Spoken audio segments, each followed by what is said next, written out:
And you also give an indication of the size of that web if you look at Peter there.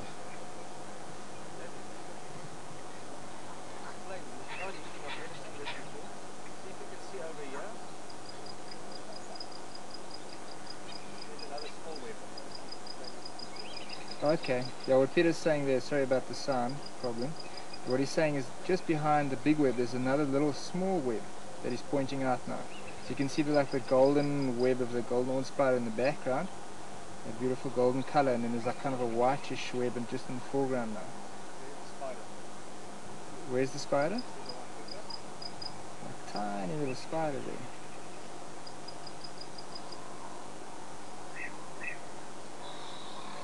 But Peter, they're quite happily coexisting there in that web. Yeah, what happens is, actually that's a spider species. Here's another kind of spider as well. If you look at this one, yeah. Peter pointing out another kind of species. That coexist. I mean, they eat things that are too small, things that you won't be interested in. They'll pick those up, and they know where the strands are sticky and where they're not. And so they can walk around on the web without being caught themselves. Peter's just saying there that the little spiders eat animals or little bugs that are too small for the big orb spider to eat. They pick out. And then if you look carefully on Peter, if you let a little bit of light through, Peter was talking the other day about how they make their webs with little balls of stickiness. And you can actually see those little balls of stickiness on the back, on the golden web. It's got like little bubbles. So those are the sticky parts, and the spiders know that the sticky parts are like obviously sticky. So they actually put their feet in between the sticky parts, and that's how they can move around in the web nice and easily. So these little spiders also know about those sticky big blobs of the big spiders, and they stay away from them. Yeah, you can see the little droplets very well. Come have a look on the screen.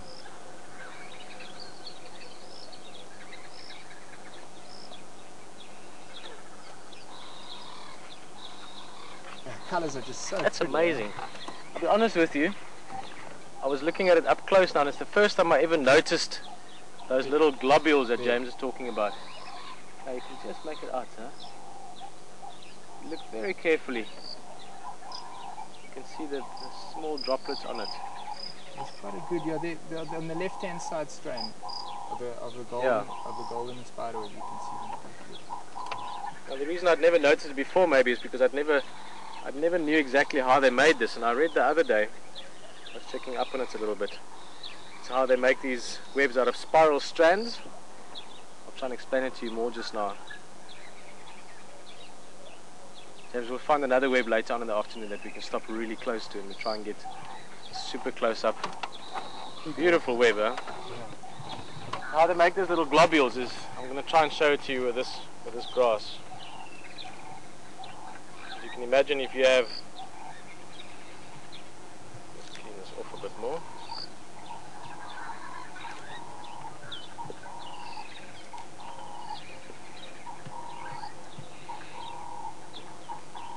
Actually incredible how these animals coexist. I mean, there's different species living there, like James was telling you.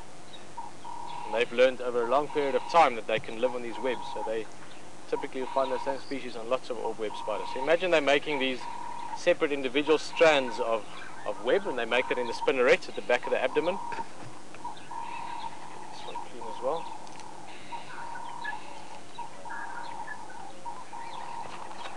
And they get a few different strands like that. So as they spin them, actually use a few more than this, but I'm just going to use the 3 because that's only 3 that came out well. They create a sort of a spiral. You know, if you twist these around, like a bit of a, if you weave a rope. So they create that kind of spirally, like a woven rope. Then what she does is, that's got glue on it already in between those spirals of webbing. She then takes and she pulls it. She literally jerks it a little bit like that to create the, again, I hope this makes sense to you, because that's how I understand it. That really is the way it's done. But I'm just trying to find a way of actually visually explaining it. She jerks on that woven piece of webbing. So as those woven pieces pull tight, it obviously pushes out little globules, and it is so perfectly symmetrical. We're going to try and show you on the camera later. I had a very close look now with the naked eye. If you look at it up really close, you can see each individual drop and they are perfectly distanced from the next one all the way along that web. So it is so perfectly woven, so symmetrical. James, you'd probably appreciate the engineering behind it, that that when they pull that strand tight, it makes perfectly measured out little droplets. So when she's walking along, she knows that if I move my foot so far, any of my 8 feet, and I put it down there, I'm going to put it down on a dry piece of the strand.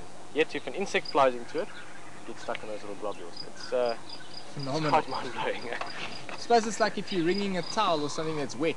And Exactly. you twist it like that, then the water comes out. But they're just twisting it, and then it's just the little droplets form. That's also a very good explanation of it.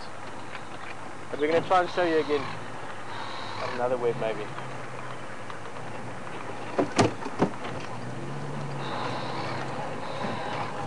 For now, still at Buffelshoek Dam, I was hoping something big and hairy would have arrived by now, but seems the big animals aren't thirsty.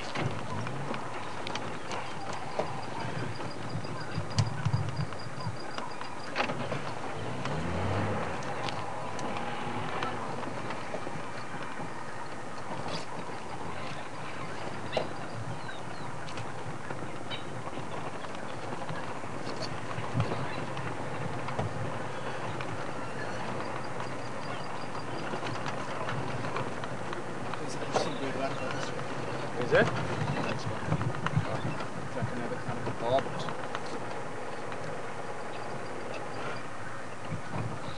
Well, the bug's catching me again. Something nudged me on my foot, but